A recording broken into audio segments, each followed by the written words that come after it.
সালামু আলাইকুম। হ্যালো। সালামু আলাইকুম। আসসালাম, ভালো আছো? আছি আল্লাহর রহমতে ভালো। আব্বা আপনি কেমন আছেন? আলহামদুলিল্লাহ। আব্দুল সালামের অবস্থা কেমন? এই যে কথা বলেন। আসসালামু আলাইকুম আব্বা। আসসালাম। বাবা জ্বর ছাড়ছে?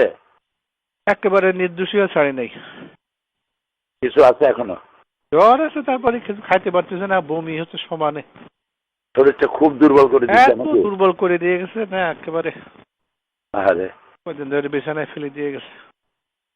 এটা কি জ্বর? কি বলে ডাক্তার? ওষুধপত্র খাইছো কিছু? হ্যাঁ, কালকে রাত্রে তো আমাকে শিবির নিয়ে গেছিল ডাক্তারের কাছে। সিজনাল জ্বর সম্ভবত ধরছে।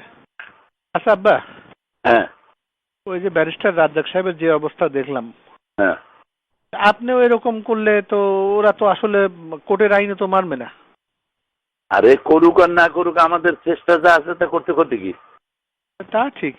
মানুষের হাতে চেষ্টা যা আছে মানুষ তো তা করে। তারপরে চাঁদপুরে কার একজন মাহফিল হচ্ছিল, সেখানে হয়তো এই যে শাহতলির পীর সাহেবের মাহফিল, সেটাও হতে দেয় নাই।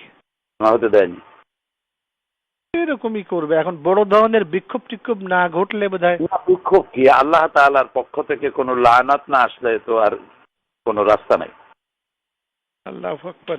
লানত আর আসবে কি? সারা দেশ জুড়ে তো লানত এসে গেছে, হুম। সব জায়গায় বিশৃঙ্খলা। কি একটা আতঙ্ক ছড়াই দিল ইংলিশ মিডিয়াম স্কুলগুলার নাম করে সারা এই যে এটা নিজের পায়ে নিজেরা কুড়াল মারা, এই যে কাজটা করতেছে, এখন বিদেশে যে শ্রম বাজার আছে তারা জঙ্গি দেশের লোকদেরকে নেবে কেন? বরং যা আছে সেগুলো ফেরত পাঠাবে। এই চিন্তা তো মাথায় থাকা উচিত। এই চিন্তাও তো তারা করে না যে প্রায় 1 কোটির মতো লোক বিদেশে চাকরি করে, ওই লোকগুলোর অবস্থা হবে কি? সেনাবাহিনীর হাজার হাজার লোকরা বাইরে আছে, তাদের সম্পর্কে লোকেরা ধারণা নেবে কি যে পুরোটা জঙ্গি দেশ। এটা নিজের দেশের এমন বদনাম মানুষে করে। এটাই যদি ওরা ভাবতো ক্লিনটনের সময় ওই সেই বই লেখি ছাড়তো নাকি? আহারে আল্লাহ, এইভাবে নিজের কপাল নিজেরা পোড়ায়। এরা কোনোদিনই দেশের তুমি রাস্তায় গেলে যা দেখবা চতুর্দিকে খালি বালির পাহাড়, বালুর বস্তা, যেদিকে তাকাবা সেদিকে। দেশ একটা যুদ্ধের প্রস্তুতি চলছে। তাই তো দেখতেছি, পত্রিকায় দেখতেছি তো এরকম। খোদার লানত। আর ওই ভারতের জন্য এখন দেশটাকে টেক ওভার করা খুব সহজ হয়ে গেল। একদম ভারত এবং আমেরিকার জন্য এটা আফগান বানাবার একটা পুরা প্লট এবং আন্তর্জাতিক সমর্থনও পাবে। থাকাবার জন্য সাহায্য করো। হ্যাঁ, এটা বলবো আর কি। আল্লাহর কাছে মাপ চাওয়া ছাড়া পথ নাই। আল্লাহ হয় মাফ করো আর না হয় দেখাইও না, আগে উঠায় নাও। আপনি কোর্টে যাবেন কি রোববারে আব্বা? নেন, বোধহয় তাই হবে। ও আমরা এদিকে শাকিল এদিকে বেটা, ওই যে আপনার ওয়েবসাইটে আব্বা আল্লাহর রহমত, শাকিল বসে কি করে গোতাগুতি করতে করতে একেবারে আপনার সকল বই ঢুকানোর ব্যবস্থা ওর মাথায় আল্লাহ কি দিছে, ও পারছে। আমি যেটা পারি নাই ও পারছে আব্বা। তাই বলো কি? ওর সাথে কথা বলেন। আসসালামু আলাইকুম দাদা। আসসালাম। শাকিল, জি দাদা। তুমি নাকি সর্বনাশ করছো? জি।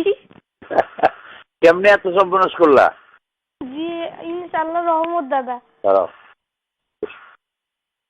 দাদা আপনি ভালো আছেন? হ্যাঁ, আল্লাহ ভালো রাখছে। কতগুলো বই ঢুকাইছো? দাদা আমি এখন সব ঢুকানো শুরু করবো। এই গোয়েবলসীয় মিথ্যাচারটা আমি পুরাটুক ঢুকিয়ে দিয়েছি। তাই? এই যে গোয়েবলসি এটা ঢুকাইছো পুরোটা? জি। মাশাআল্লাহ মাশাআল্লাহ। তুমি কি খাইবা, চকলেট না আইসক্রিম? না দাদা কিছুই না, আপনার দোয়া করবেন। আচ্ছা আচ্ছা, ঠিক আছে। তোমার জন্য একটা পুরস্কার পাওনা রইলো আমার কাছে। তোমার আব্বুকে দাও। জি আব্বা। বললাম যে তুমি কি খাইবা, চকলেট আইসক্রিম? না, ও একা একা বসে বসে কেমনে অনেক কিছু বের করে, হঠাৎ বলতে যে আব্বা আমি পাচ্ছি না। আল্লাহর মেহেরবানি, তোমার জ্বর হোক আর যাই হোক, বাচ্চাগুলো তোমার আল্লাহ ভালো ভালো বাচ্চা দিচ্ছে। আমি বললাম যে বাংলাটা তুমি সুস্থ হও, তাড়াতাড়ি ভালো হয়ে যাও। আমিন, আল্লাহ রহম করুক। আল্লাহ পুরো সুস্থ করুক। ওই ইংরেজিটাও দিয়ে দেবো নি আব্বা ওখানে, আর হোম পেজটা একটা লোককে দিয়ে করায়। হ্যাঁ, তারপর হোম পেজটা দিলে আরো ভালো হইব। যে না, ইংরেজিটাও দিয়ে দেবো না, আর হোম পেজটা করায় করে তারপরে সকল বই দেওয়ার আগে একটা প্রিয়াম্বল দেওয়া লাগে, একটা ভূমিকা। জি জি জি জি, এগুলো দিয়ে দেবো আব্বা সব, প্রত্যেকটা বই একটু ছোট ছোট ভূমিকা দিয়ে দেবো ইনশাআল্লাহ। ঠিক আছে, শুকরিয়া। আচ্ছা আব্বা, ভালো থাকো। আল্লাহ তোমাকে একটু সুস্থ করুন। আমিন আমিন। আচ্ছা।